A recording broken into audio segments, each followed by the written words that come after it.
me now talk about some of the specific benefits or advantages to becoming a Christian.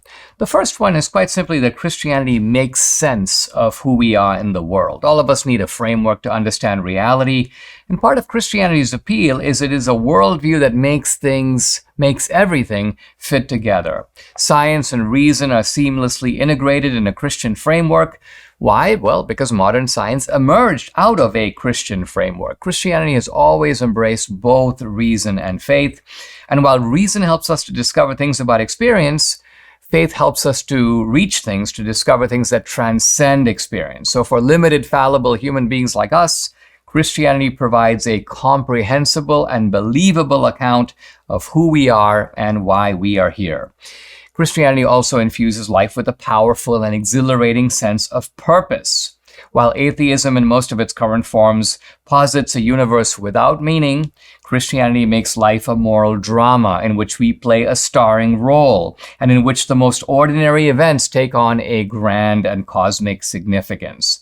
By the way, modern life is characterized very often by a kind of gray disillusionment, but Christianity gives us a world that is enchanted once again. This is not a return to the past or a denial of modern reality, but it's a reinterpretation of modern reality that makes it more vivid, makes it more meaningful. Another way to put it is we now see in color what we previously saw only in black and white. Now, what produces this shift, this change of orientation? Well, Christians live sub specie eternitatis, and that phrase means in the shadow of eternity.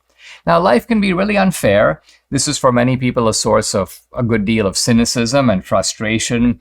In the Gorgias and other Platonic dialogues, Socrates attempts to prove it's better to suffer wrong than to do wrong. But the proof is kind of a failure. Why? Because, hey, there are bad people in the world who prosper. There are good people who undeservedly come to grief. But Christianity produces a shift, an enlargement in perspective that prevents us from becoming jaded by this realization. Christianity teaches that, hey, this life is not the only life, and there is a final judgment in which all earthly accounts will be settled. So the Christian knows that sub specie eternitatis, from the perspective of eternity, it is better to suffer wrong than to do wrong.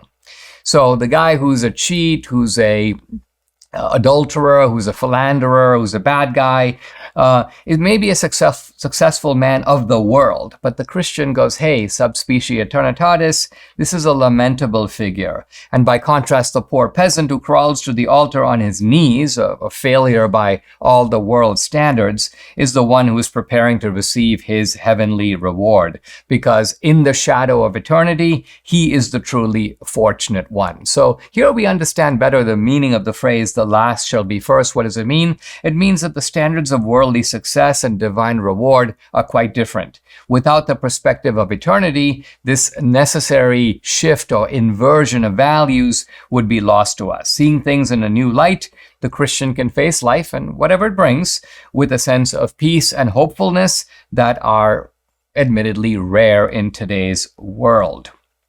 Now, contrary to what secular critics say, the Christian does not and cannot hold that our life on earth is somehow unimportant. Indeed, it's of the highest importance. Why? The reason is actually obvious, even though it often goes unnoticed. It is this life that determines our status in the next life. So our fate in eternity depends on how we act now. So when we live sub specie eternitatis, far from being a way to escape the responsibilities of life in this world, this was one of the critiques of Christianity coming from people in the 19th century, this is actually a way to imbue life with a meaning that will outlast life itself. It's to give life a much greater depth and significance because it is part of a larger narrative of purpose and of truth.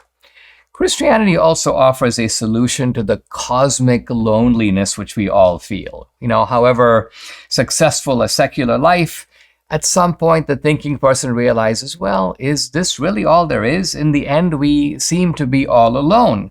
I mean, think about it. We come into the world alone and we leave the world by ourselves. We are also told in Christianity that we have our own unique and individual soul, so we are alone in that sense, alone in making the moral choices we do. Well, Christianity, in a way, removes this existential loneliness. Why? Because it links our destiny with God Himself. Our deepest relationship is with Him, and it's a relationship that is never ending and always faithful. So the secular person may wonder, well, what's that relationship really like? What are you talking about, Dinesh? What is the experience of relating to God? Well, it's an enduring experience of the sublime. Now, in ordinary life, in love, and other ways, we feel the sublime, but typically the feeling of the sublime is momentary. It's you're out in nature. It's when you see the ocean. It's sometimes when you're just talking to a friend, you're spending time with your wife. You have this feeling of the sublime. But my point is, those experiences are rare. They don't often last for a long time, but for the Christian,